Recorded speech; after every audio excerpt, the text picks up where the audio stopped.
Hello there, and welcome back to my kitchen. Today, got a great recipe for you. The family loves this one, so it's pretty basic, but there is quite a bit of preparation, and that starts in the field, I guess. This is canned spoonbill. Last year, got into spoonbill snagging for the first time, had a ball, and got some meat to show for it. So I always heard spoonbill tastes like, garbage, blah blah blah, but I've found that a lot of that stuff you hear just ain't true. You gotta try it out for yourself. So got this spoonbill, and as soon as I was filleting it off and getting rid of, I got rid of the most of the red meat, and still had a giant slab there. But as soon as I seen how oily the fish was, I thought immediately about salmon patties. We love salmon patties around here. Jennifer makes the meanest salmon patty this side of the Mississippi.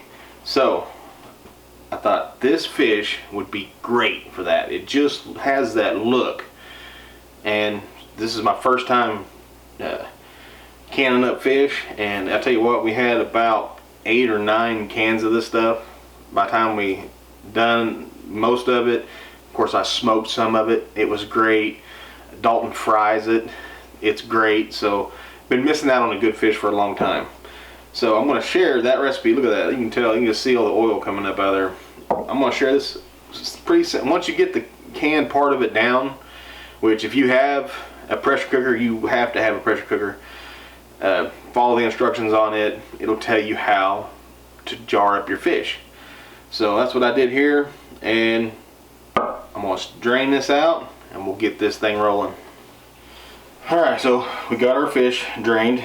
It's still a little oily. It's an oily fish. That's just the way it is. And this stuff right here, look at that. Fall apart, flaky. Good fish.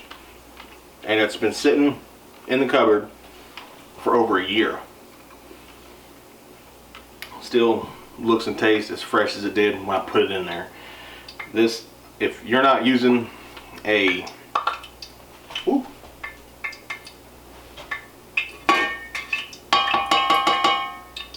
got some shortening heating up back here.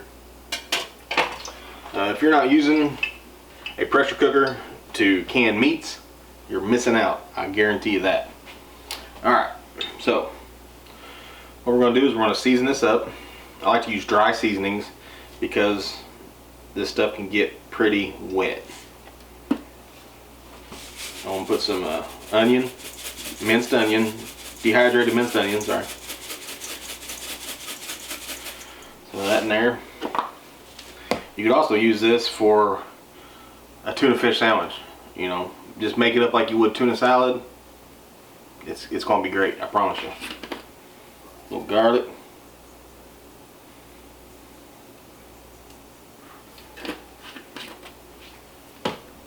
Salt, sea salt.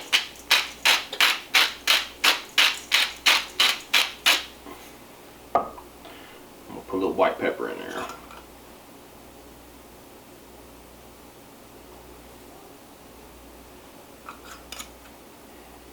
A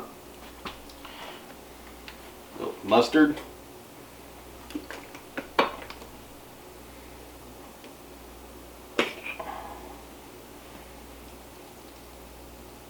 I guess I should be putting down measurements. I don't do measurements that well.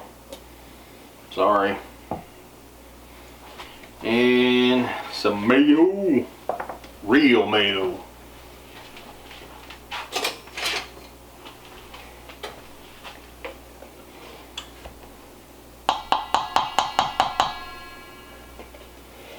Probably about half a cup of mayo.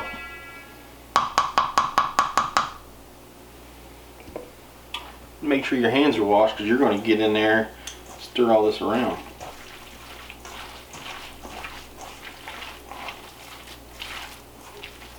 It's kind of like a fish meatloaf, huh? Who doesn't love meatloaf, right? Alright.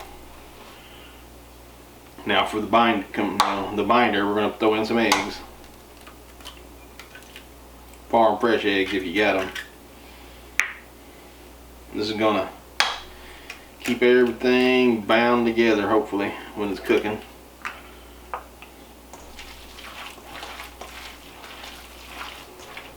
Alright, my grease was getting a little crazy back there. Why didn't y'all tell me? Whew. This is where things can diverge here. You've got your patty mix. You still want it to be a little bit wet. And part of it I'm going to take out for you keto friendly people, which I'm going to take some of this, put it in this little bowl. And that's going to be my patties. The rest of this, we're going to take some crackers. I don't think I'm going to need a whole sleeve of crackers. Usually we would. If we was using all of it, we just crush all these up. But what the heck. That's some of the best part of it. It's crushing up the crackers. The secret ingredient. Just a dollop. Just a dollop. I'm gonna leave it out of mine.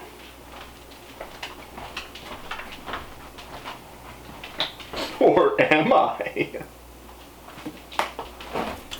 Alright, we're gonna add the crackers in because it's pretty wet.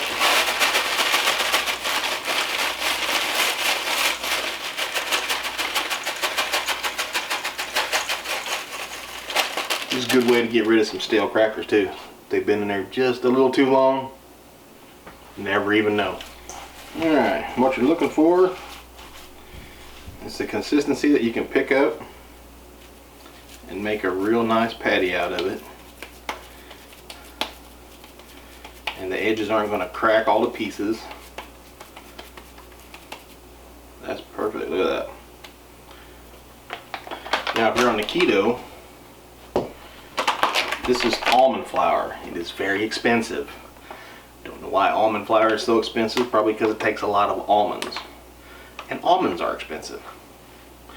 But we're going to use a little bit of that in here. This is a half a cup, but I'm going to say a fourth of a cup is going to be plenty.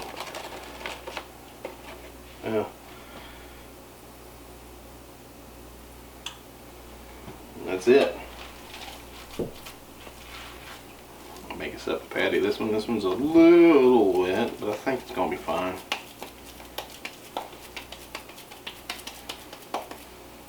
Yeah. Perfecto. There's our two patties. Barely tell the difference. Now let's fry them up. Alright, oils are ready. Have the cracker patty on one side.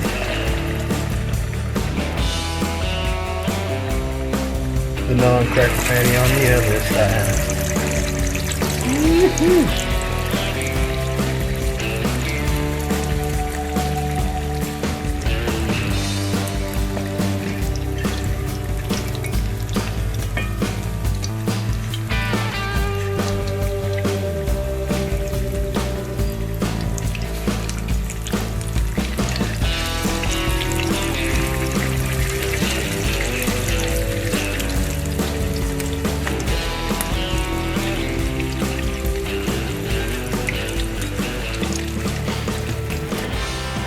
Alright, check that out.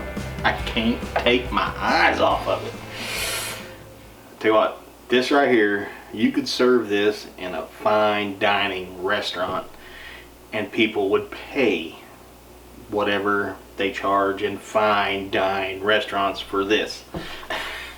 Actually, they probably pay for half of this. These things, they're usually a little smaller than this, not as big as my hand. Of course, I do have little hands, but this stuff is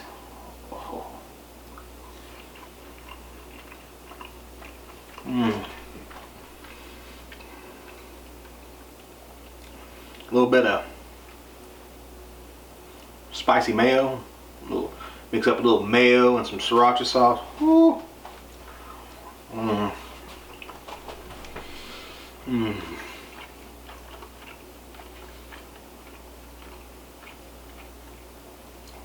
Oh, anyway, sorry.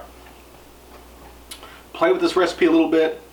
If you want to spice it up a little bit, throw in a little cayenne pepper. If you want to, or I like to, whenever I'm making the spoonbill salad, like a tuna salad, I like to use spicy brown mustard. Oh, really kicks it up a notch and it's really good.